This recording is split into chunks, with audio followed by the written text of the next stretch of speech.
using Russian oil and gas, and the impact this crisis might have on the energy transition overall. So I'm delighted to be joined by three fantastic panel members. Dominic Martin, who's Vice President for Government and Regulatory Affairs, Marketing and Trading at Equinor. Juan Jose Alba-Rios, Director of Regulation at Endesa. And my colleague, Wafa Jaffrey, Partner and Head of Energy Deal Strategy at KPMG in the UK. I'm going to ask each panelist just to say a few words by way of introduction about their role and their company in a moment, just to give you a bit more context, and then we'll dive into the discussion. I'll lead that discussion for the first 35 minutes, and then we'll turn to your questions from the audience. So please do keep sending these in via the chat function, and I will get to as many of those as I can in the time we have available. So let's kick off. Juan, over to you for a brief introduction on your role and on Endesa, please. Thank you very much, Simon, and good morning to the audience. My name is Juan Alba. I work for Endesa. Endesa is a Spanish utility. It's probably the largest vertical integrated utility in Spain, and it belongs to the Enel group. Enel is headed by an Italian company, and it's a large multi-utility. We deal with electricity distribution, with electricity generation and electricity supply across Europe, across Latin America, across the United States, and in a number of other places. We are one of the largest operators of distribution networks in the world, one of the largest operators of renewable generation in the world. I am in charge of regulatory affairs for the Iberian Peninsula, dealing with all the elements of the electricity and gas value chain in the Iberian Peninsula. And I am also served in Eurelectric, the European Association of the Electricity Industry, where I'm leading particularly the ongoing work on market design that we can probably discuss briefly in this panel. Thank you, Juan. Great to have you with us. I'm sure we'll get into some of those topics during the discussion. That's fantastic. Dominic, over to you. So my name is Dominic Martin. I'm Vice President for Policy and Regulation at Equinor. Equinor is a Norwegian-based company. We call ourselves these days a broad-based energy company. And what do I mean by that? It means that we still have a traditional fossil fuel oil and gas business, but we're also growing fast in the renewables space, and we're also developing low carbon technologies such as carbon capture and storage and hydrogen. We have a substantial asset position in Norway itself, but we also have international assets across the planet, including in the United States, in Brazil, in Africa, in the UK. Currently, we're in a lot of focus in Europe, and we'll talk about this, I imagine, during the conversation, because now that, given the challenges with Gazprom's gas supply to Europe, we are now the leading supplier of natural gas into Europe this year. Thank you, Dom. Yes, for those who are joining from other parts of the world, I think this discussion will reveal just how central a role Equinor have in terms of provision of that gas to Europe. We'll come back to that. And Wafa, over to you. Thanks, Simon, and a pleasure to be here. Like you said, I lead our energy deal strategy practice for KPMG. Now, we are a team of 80 people who advise clients on all aspects of the energy transition. We work across the major energy clients as well as our corporate clients who are right now, and we'll go into it in a little bit more detail, struggling with the current energy crisis that we are facing across Europe. And given my work in the energy transition space, I also have the honor of being on the board of directors for Aldersgate Group, a think tank dedicated to helping the UK achieve net zero. Really looking forward to the discussion. Thank you, Wafa, and great to have you with us. Right, let's kick off. Lots to get through. As Anish said, Europe really is in the spotlight at the moment in terms of energy issues. So let's get started with just the outlook for energy security. And Dom, if I can come to you first, how concerned should people be about security of supply in Europe this winter, given the Russia-Ukraine conflict? Well, thank you, Simon. I think if you'd asked me that question 4 months ago, I might have given you a slightly different answer, because I think people were very concerned 4 months ago that it may be the case that we will go into the European winter with insufficient gas supplies in the storages across Europe to meet demand. I mean, traditionally, the pattern has been that in the summer, the European economies fill up their gas storages, which they then draw down over the winter. And they fill up those gas storages with supplies of natural gas from a variety of different sources, traditionally from Russia, from Norway, from indigenous gas production in Europe where it still exists, and also from LNG shipments from the United States and from Qatar and elsewhere. Those storages, obviously, when the interruption in Russian gas supplies occurred during this year, there were concerns that we wouldn't be able to fill those storages enough in order to meet the requirements of the upcoming winter. As it happens, I think it's fair to say that the consensus in the market now is that we have done enough across Europe to ensure that the immediate security of supply issues going into this winter have been abated, mitigated, and this has been reflected actually in the gas price. Europe has done a pretty good, probably better than most people expected, job of filling up the storage. The gas storage is across the continent. And on the numbers there is, we go into, I mean, looking at the numbers at the beginning of this week, the storage situation is higher now in Europe in terms of going into the winter than in any other year in the last 5 years, except for 2019. And actually, our storage fill is 30% greater than it was this time last year, as the crisis started hitting, if you like. Why has that happened? Well, it's quite interesting to explore why that's happened. One of the reasons is that there has been a reduction in gas demand. Industrial consumers have dialed down their requirement for gas. Domestic consumers are also consuming less. There's been a trend across Europe to turn down the thermostat, so that people are using less gas for heating.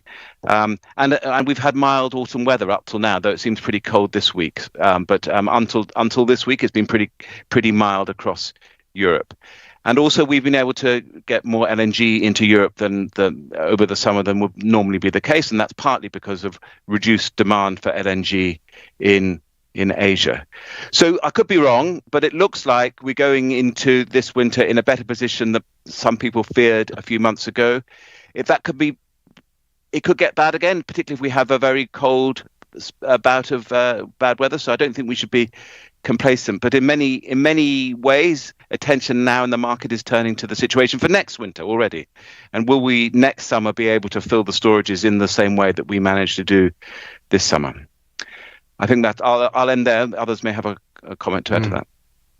Very, very interesting. Juan or Wafd, does either of you want to come in on this particular point?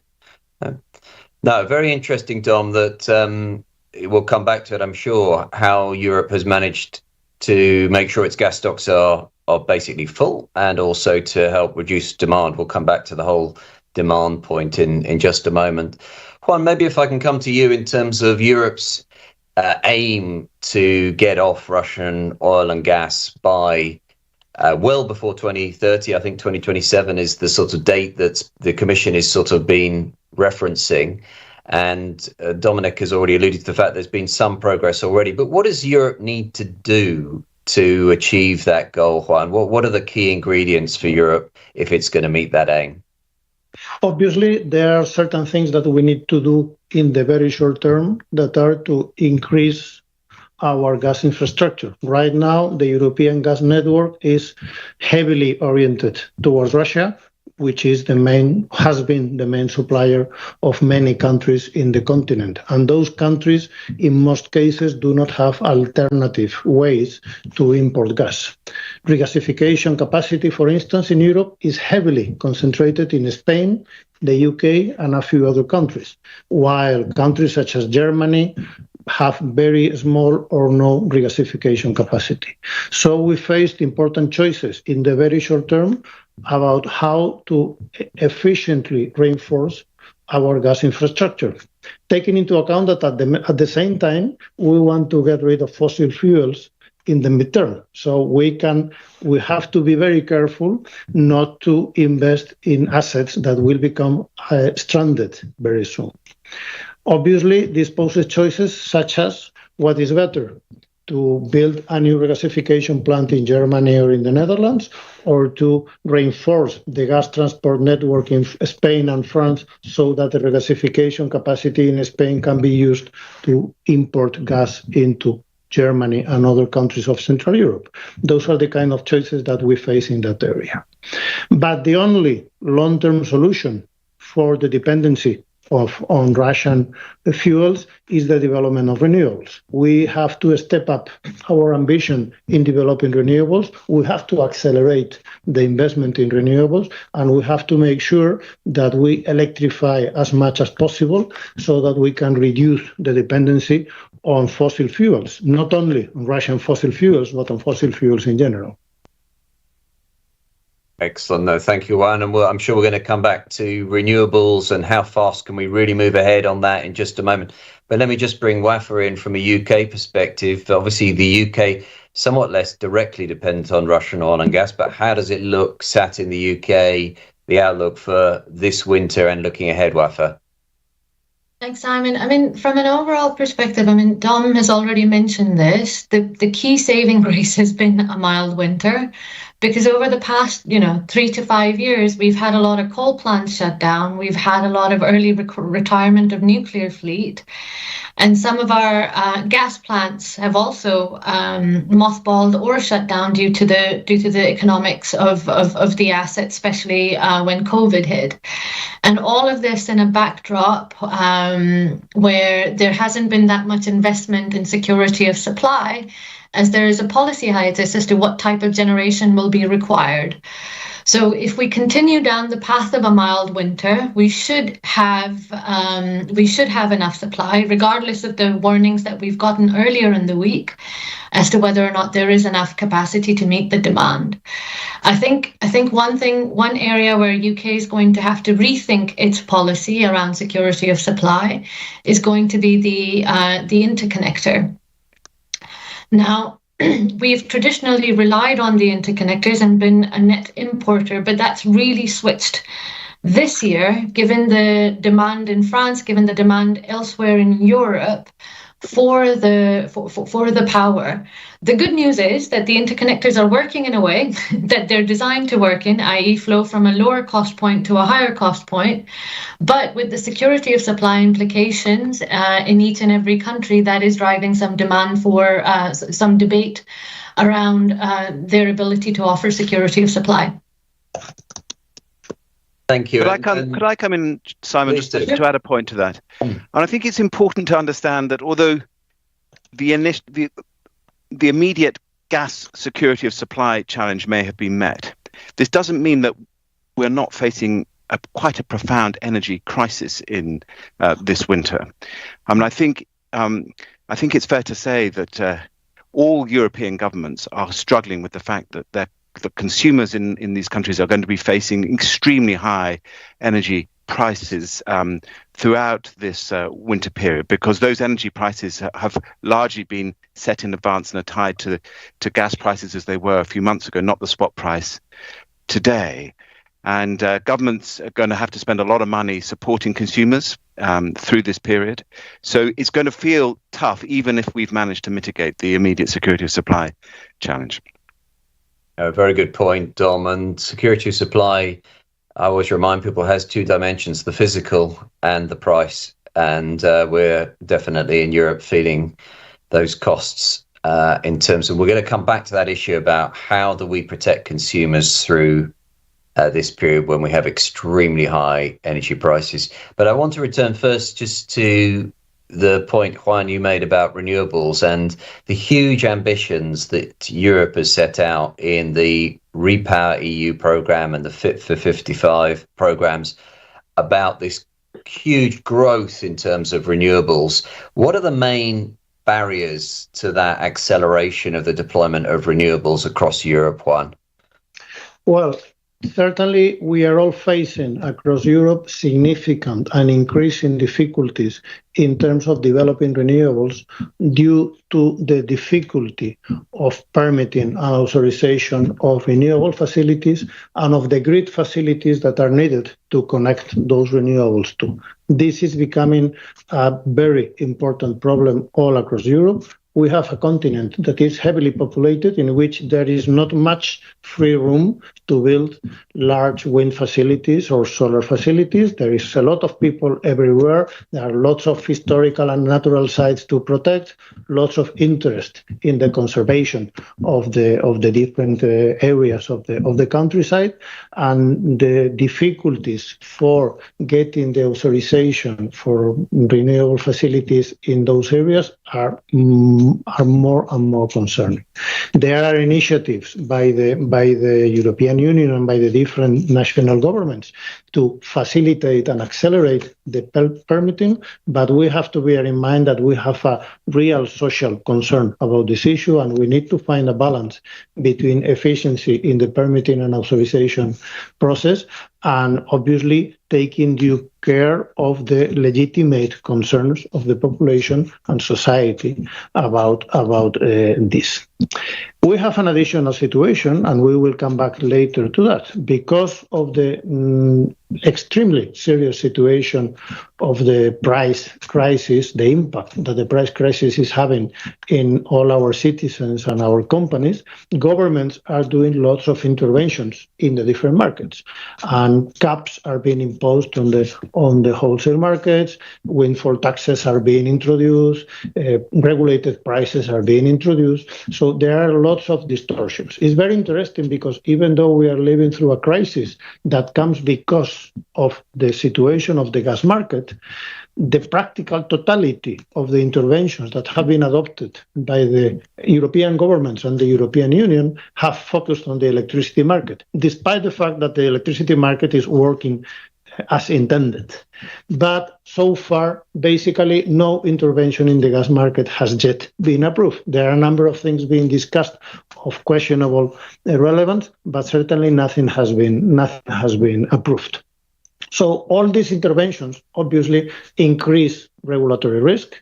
All these interventions make investors think, should I put my money here or should I invest in the United States or in Latin America or in India or in anywhere else where I might face a less risky or volatile regulatory environment? We cannot ignore the impact that the current climate of intervention has on those investments. Right now, we are in the process of starting to discuss what until now we have been talking about and implementing emergency measures. But now we are moving a step forward and are thinking about changing the design of the electricity market as a reaction to the current price crisis.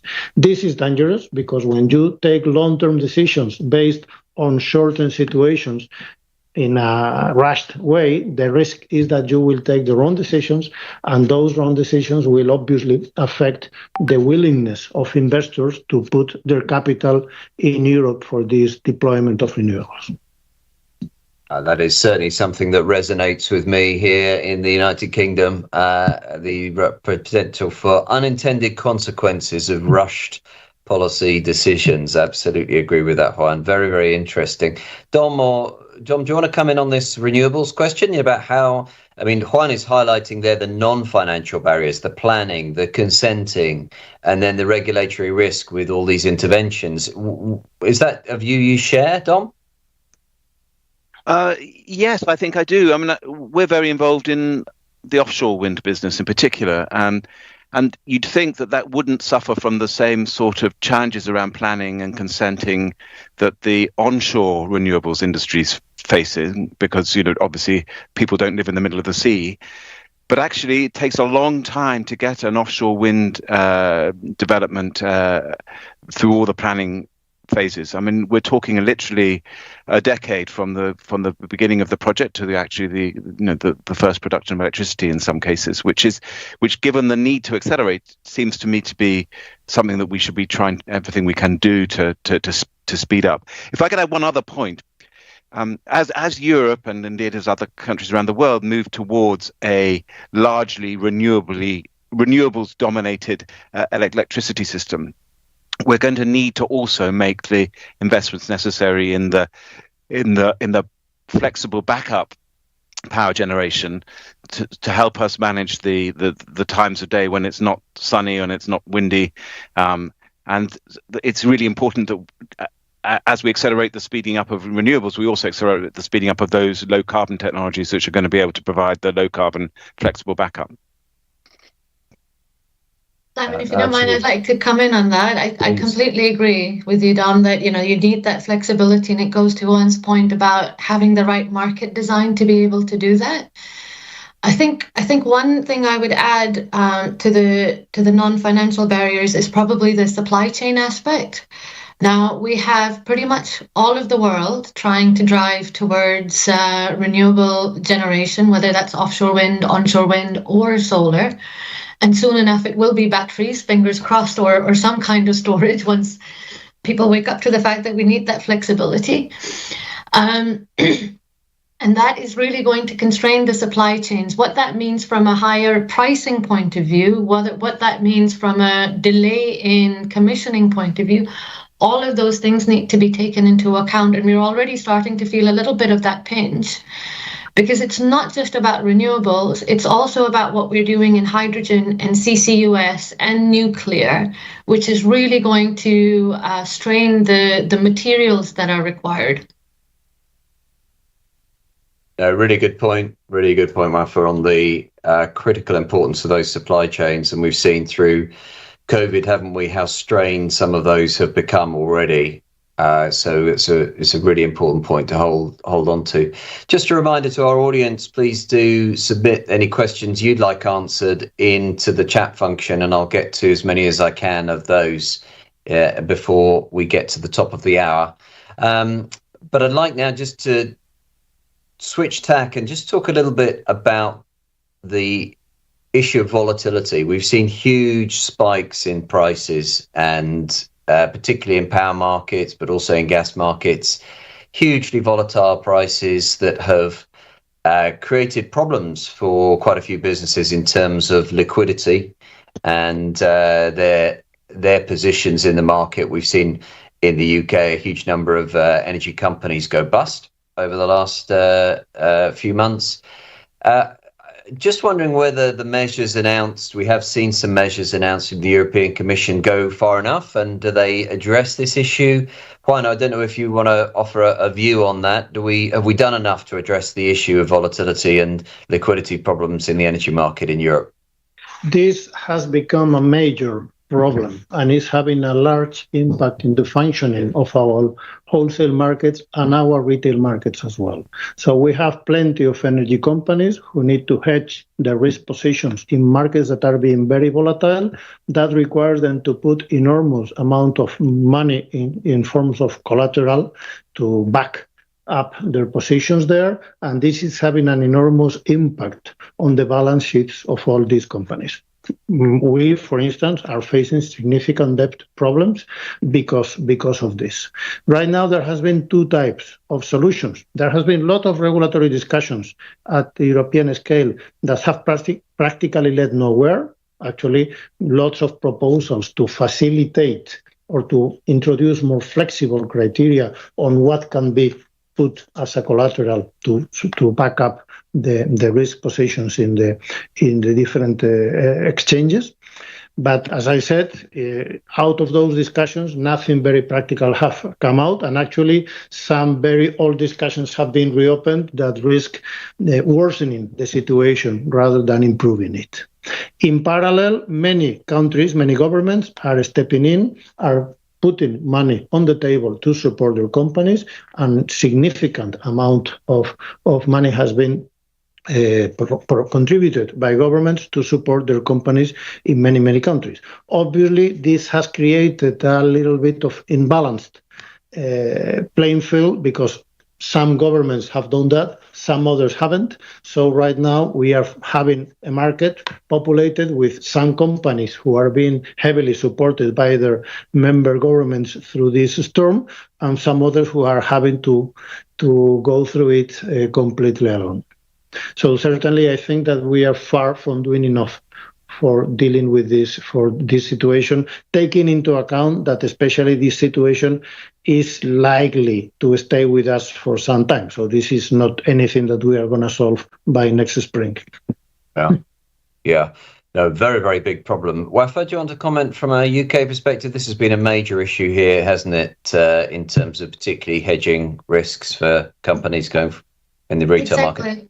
Absolutely. I think it's going a step beyond now. It's not just a problem for the retail companies. It's now become a problem for consumers as well, because the retail companies are now asking the consumers to be able to provide that collateral that can be bid. And you're looking against a backdrop of a company already facing an energy crisis, having to put up cash to be able to hedge out.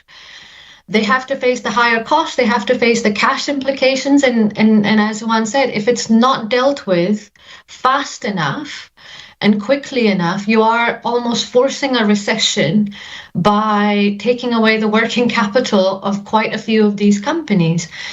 We're getting into those conversations quite often. Like, if I want to hedge, then I have to put up, almost a £60 million collateral. I mean, it's absolutely. It's really difficult for some of the smaller companies or some of the companies, especially that have a low working capital position, to be able to do that. So you're almost spiraling them out of a good economic position. Yeah. So it sounds like there's a lot more to be done in terms of dealing with that volatility in European energy markets, and solutions need to be found that don't create the distortions that Juan was referring to there, with some companies being supported by governments and some not. Yeah, very interesting. Let's turn to the issue of the demand side, if I may, and maybe Wafa, you can kick us off, because I'm just interested in how far greater energy efficiency and a smarter energy system can take us in tackling these problems. Dom referred to it earlier at the start of the discussion in terms of the good progress that's been made in many European countries, but how far and how fast is that happening in the UK? I mean, from a UK perspective, we've seen some innovation with Octopus, OVO actually taking the demand side response from its domestic customers and helping National Grid balance our electricity system operator balance the rising capacity and energy requirements, which is great to actually see. And it's been in the works for a while, but the smarter energy system is here and it's really helping.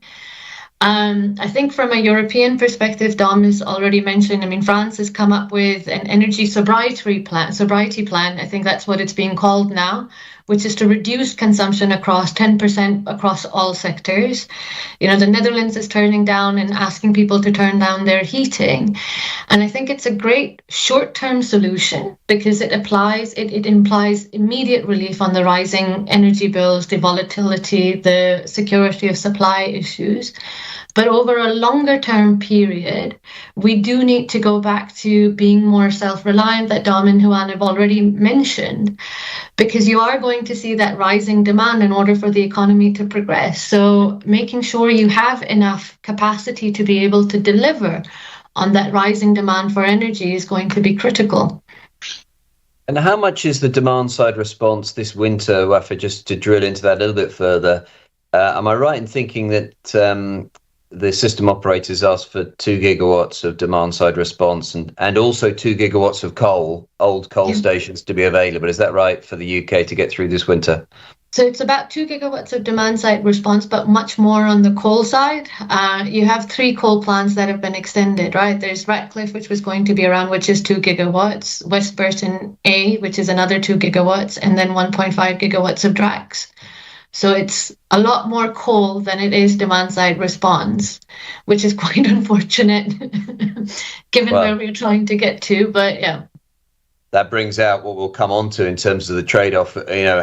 how much of an impact is this going to have on the energy transition, and is there a short-term trade-off? I'd like to come back to that topic, but just focusing. Anybody else want to come in, Dom or Juan, on this point about energy efficiency and how much demand-side response can help us through this crisis? I think that certainly there is a lot that energy efficiency and demand response can do, but we have to do much more than we are currently doing. In terms of energy efficiency, I think that one of the problems, even though there are large programs with subsidies for energy efficiency with different designs and different implementations, the problem is this is a process that is far from being industrialized. So at the end of the day, it's very cumbersome for households, for industry, for everybody to invest in energy efficiency measures, to go through the bureaucracy of the different subsidy schemes, etc., etc. And in many cases, the funds that are available for these things are not completely used. This is something sad, but I think is real in many European countries. And regarding demand response, I think that we are doing things too fast and without actually trying to design a market and mechanisms for demand response that are here to last. There are some measures that have been approved by the European Union recently. All countries are rushing to implement it across this winter. And I think that the ideas that they are coming from are not something that you would be very proud of for a real demand-side response system for the long run. I think that we have to think a little bit and implement things that can stay with us in the long term, not just through this terrible winter, but for the next years, because this is fundamental for our energy system. I think they were testing some demand-side response during the England-Wales football game last night, worried about the peak in electricity demand at half-time when everybody made a cup of tea. Yes, I take that point, Juan, take that point. Dom, let's come back to you and talk about, you mentioned it earlier in your introductory remarks, the role of hydrogen and carbon capture in terms of helping provide some of the longer-term solutions here that both could improve energy security and help with decarbonisation. Maybe you could say a word, Dom, about, how do Equinor see those playing out in terms of the response to this crisis over the longer term? Sure. So there are a number of fundamental challenges. Obviously, we want to move as quickly as possible to a net zero energy system, and quite rightly, we identify the rapid growth of energy as being a key part of the solution. But as I mentioned earlier, there is a challenge about how you fill that gap when the sun isn't shining and the wind isn't blowing. So first of all, you have to have a solution for that. Secondly, there are some industrial processes in particular which require certain types of feedstock, and for which electricity may not be the optimal feedstock, because they require such high levels of heat that it's difficult to achieve them through electricity. I'm thinking of things like the cement industry or the steel industry. So you need to try and find technologies which can deliver what the system needs in terms of low carbon energy, without sort of reverting to the use of fossil fuels, which emit carbon into the atmosphere and thus defeat the purpose of what you're trying to achieve with all this renewables development. So the technologies that we're very much supporting are carbon capture and storage and hydrogen, and they are linked technologies. So carbon capture and storage is the process by which you capture CO2 emissions after a process, after a power generation process or after an industrial process. You capture the CO2 before it goes into the atmosphere, and then you store it somewhere. In our case, we're looking at large stores underneath well underneath the North Sea, and where the carbon can be safely stored for the rest of time. And there's technology which is growing in efficiency and maturity to capture the CO2, and there are well advanced plans now for building the infrastructure that will take that CO2 to the store. Then hydrogen, as I say, is linked to CCUS because one of the ways of making hydrogen is by taking natural gas and reforming it, which is a process by which you take the carbon dioxide out of the natural gas and you convert it to hydrogen. And again, you take that carbon dioxide away, and then you have a feedstock, hydrogen, which acts very much like natural gas in many ways. It's not quite as energy efficient as natural gas, but it has many of the same properties as natural gas. In particular, you can store it over long periods of time. It works like a battery, a long-term battery in that effect. And you can use it for power generation and replacing natural gas, or you can use it in industrial processes replacing natural gas or thermal coke or coking coal or other types of fossil fuels in industrial processes. There is another way of making hydrogen, which is very exciting as well, which is hydrogen produced from renewable energy, sometimes called electrolytic hydrogen or green hydrogen. And we see a world in which there will be hydrogen both produced from reformed natural gas and electrolytic hydrogen from renewable power generation in the system, acting as this flexible backup in power generation in industrial processes, possibly in some forms of transport as well.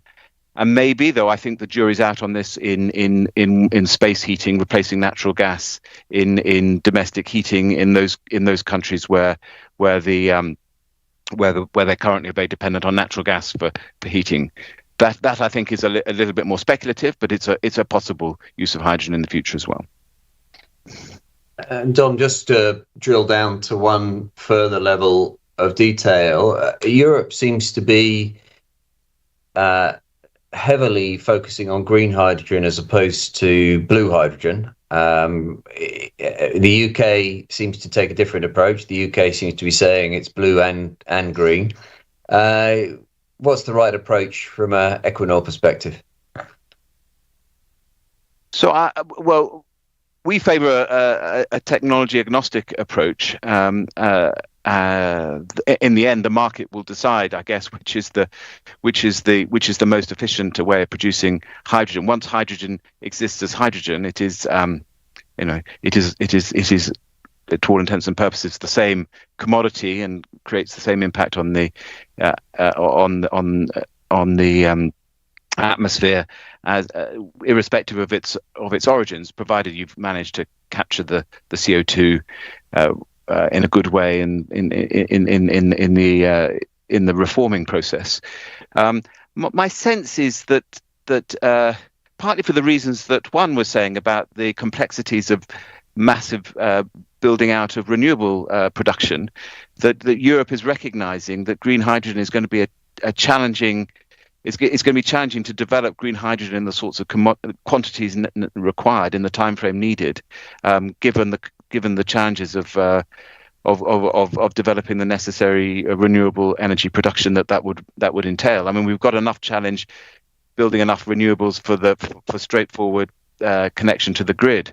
If you want to have even more renewable production to create green hydrogen, then you're going to have an even more you have a bigger capacity challenge, if you like. So I think that's actually beginning to be recognised more and more in Europe, and we're finding more and more interest in blue hydrogen in Europe, and certainly CCS in Europe as well. Great, thank you, Dom. Juan, Wafa, any comments on that, or should we move on to the issue of consumers? I think I think we should move on to the issue Juan, you mentioned before, and Wafa, you did too, which is this question about the price dimension to this energy crisis, which has been affecting consumers all across Europe. Certainly, we've seen record energy bills here in the UK. Juan, maybe I could come to you first. I mean, how do we best protect consumers through this crisis in terms of their energy bills? Certainly, we need to focus. This is a massive crisis that is affecting all kinds of consumers. We cannot subsidize our way out of this crisis because nobody has enough money to do it. Certainly, there are significant amounts of consumers, both households and industries that are facing large difficulties because of the crisis, and we have to make sure that the support is targeted on those consumers that really need it. I think that in this sense, European governments have done a mixed work depending on the country. In some cases, they have wasted money subsidizing people who did not need those subsidies, and in other cases, those who really need them are not receiving enough support. So certainly, this is something that we have to bear in mind. In the longer term, certainly many consumers have realized, because of this crisis, that they can no longer rely on buying their electricity in short-term contracts, let's say 1 year, as has been the usual practice for most of our consumers. Especially our industry has realized that there is value in securing supply of energy and securing prices in the long run. And I think that we should focus on generalizing the possibility of sourcing renewable energy at stable prices that does not depend on the evolution of fuel prices, and that can be secure for long term. The generalization of power purchase agreements or long-term contracts to source renewable electricity, both for industry and for small consumers. We have to design ways of bringing that possibility to a small consumer, because right now that is certainly not the case.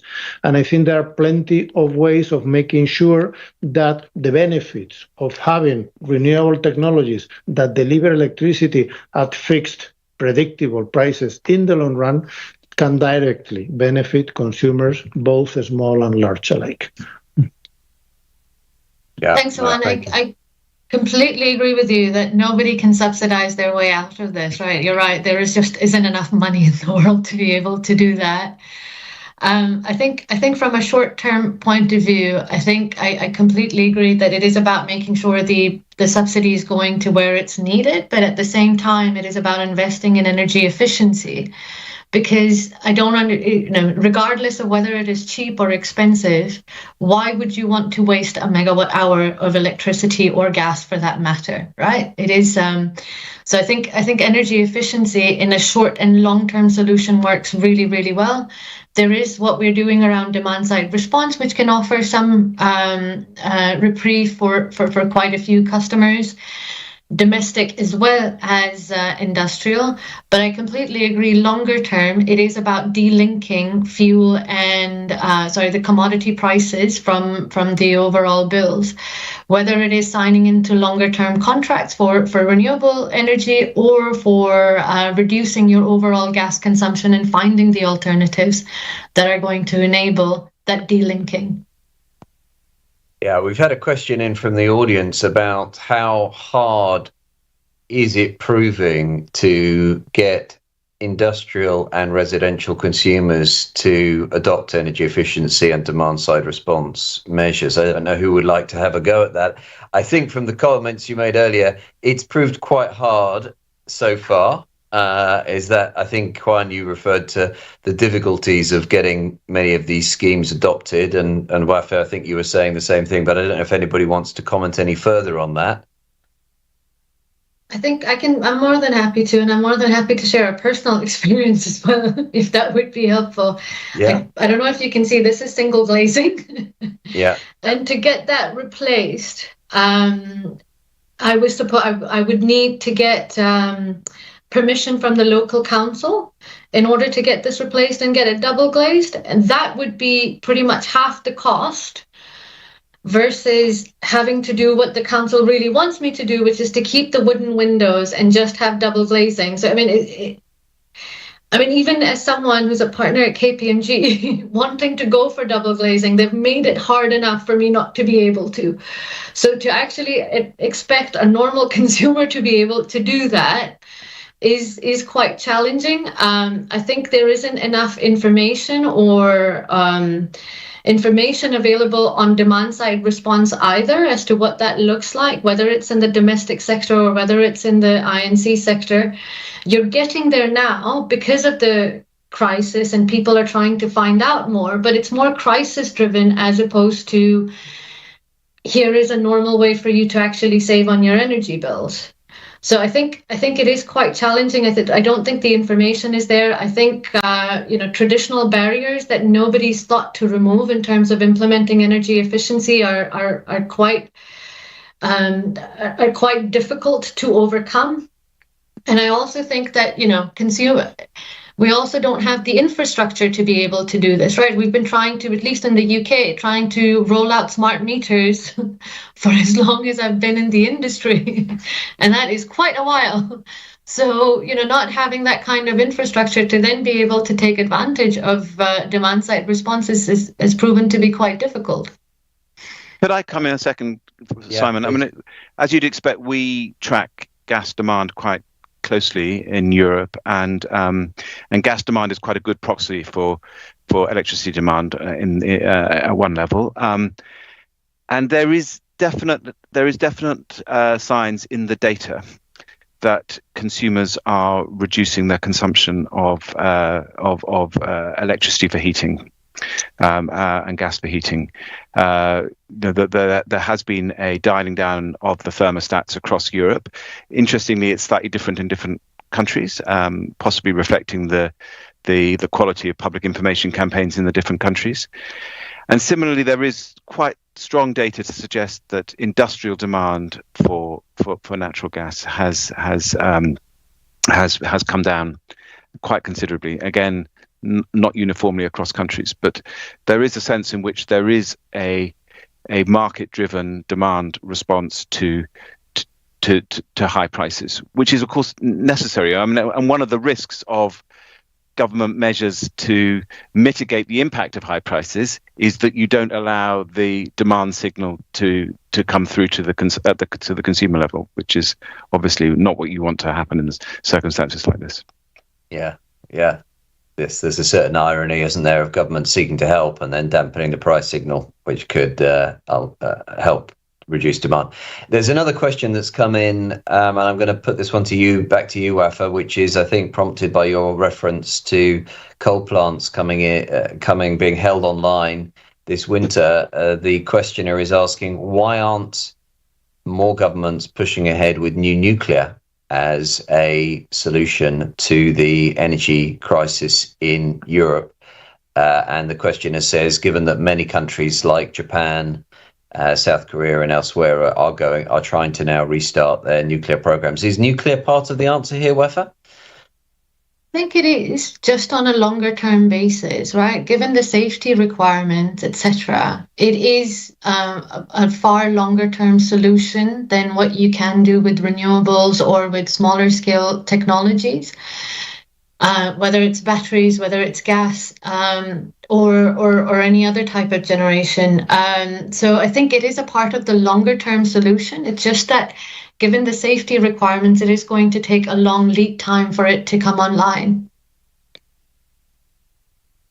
Okay. Now, you referenced earlier the question of how you de-link electricity prices from wholesale gas prices. And Juan, you referenced earlier we need to be careful not to make decisions in a rush that have lots of unintended consequences about how we design our power market. So let's just try and just spend a couple of minutes on that and debate how should we reform electricity markets so we kind of consumers get the benefit of all this low cost renewables that's going to be built out. Juan, do you want to? I appreciate we don't have a lot of time to debate the future of structure of electricity markets, but would you any views on that point? Yes, right now we are seeing a number of proposals, some of them very original and very creative, to try to do this through changes in market design. And people are thinking about decoupling the market, dividing the wholesale market into different pieces, one for renewables, one for fossil fuel energy, etc.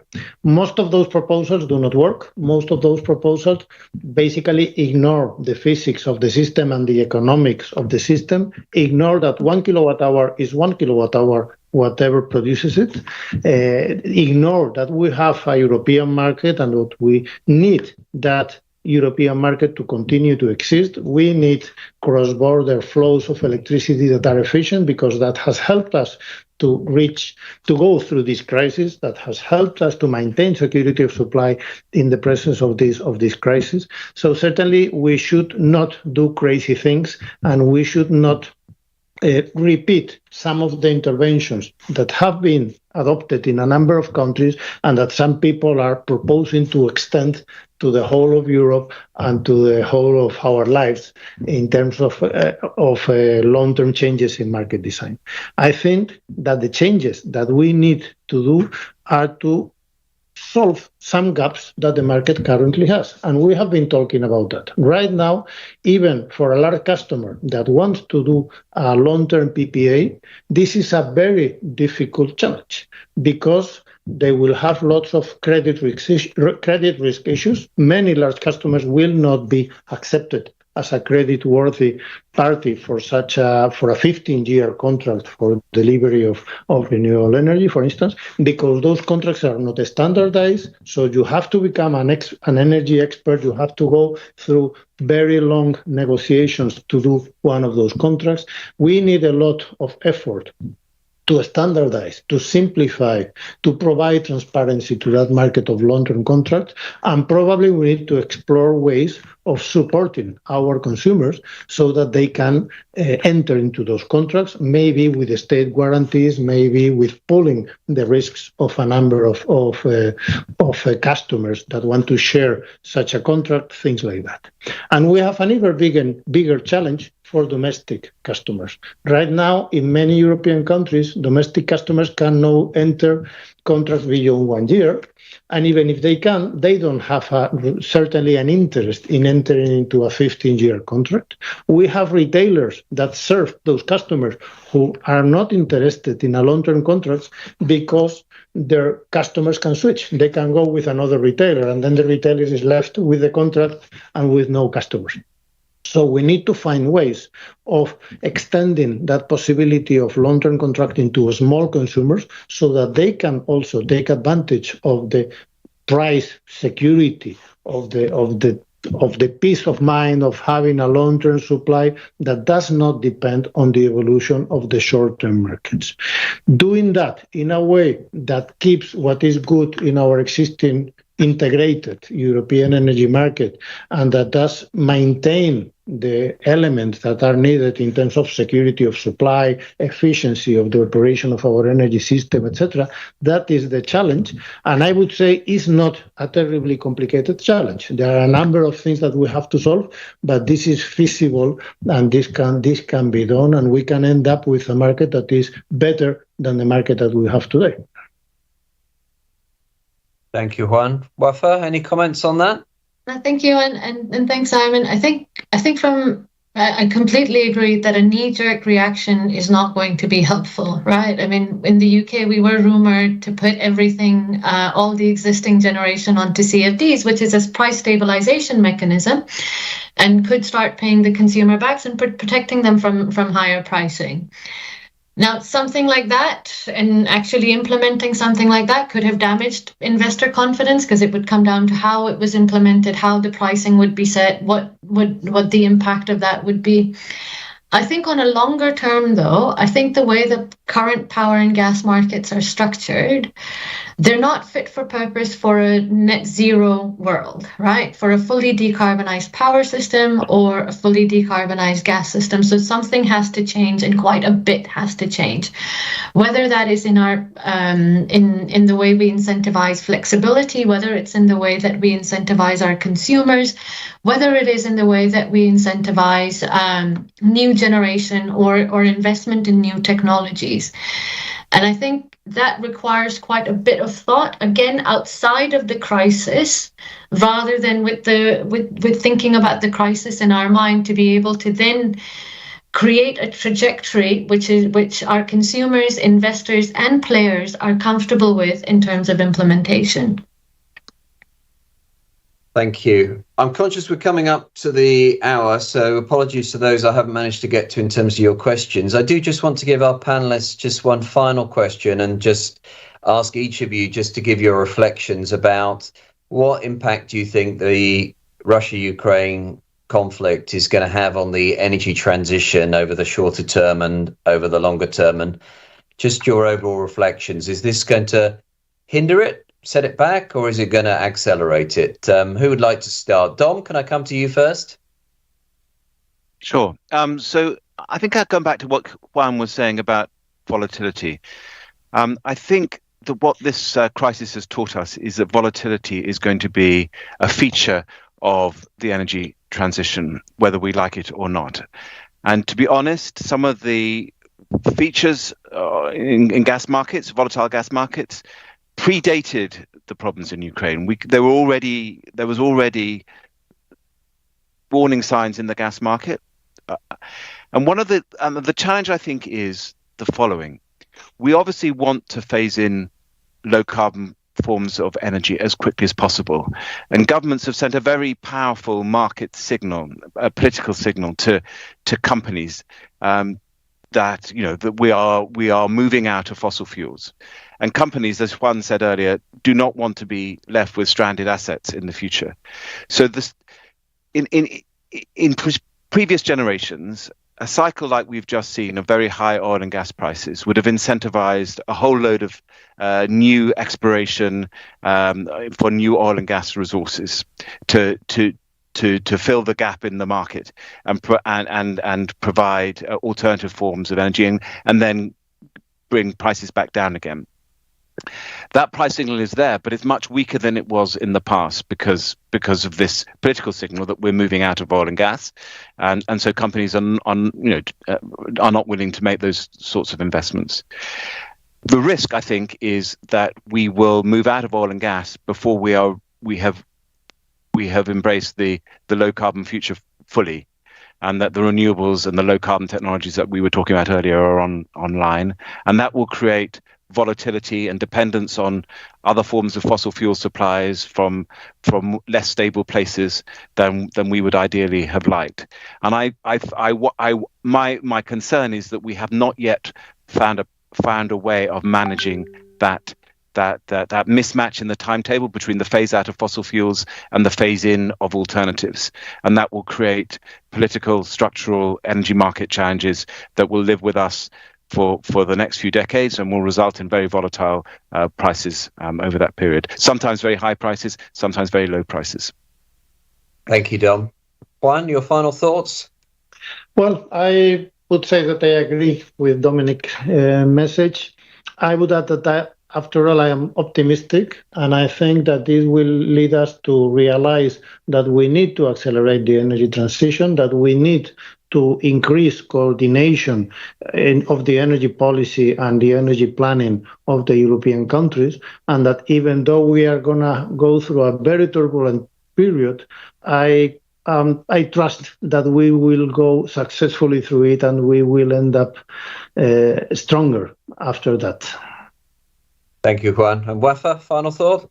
I agree. I think the only thing I would add to it is the crisis has really highlighted that, rather than thinking about the end state, you actually have to think about the transition and how you're going to get there.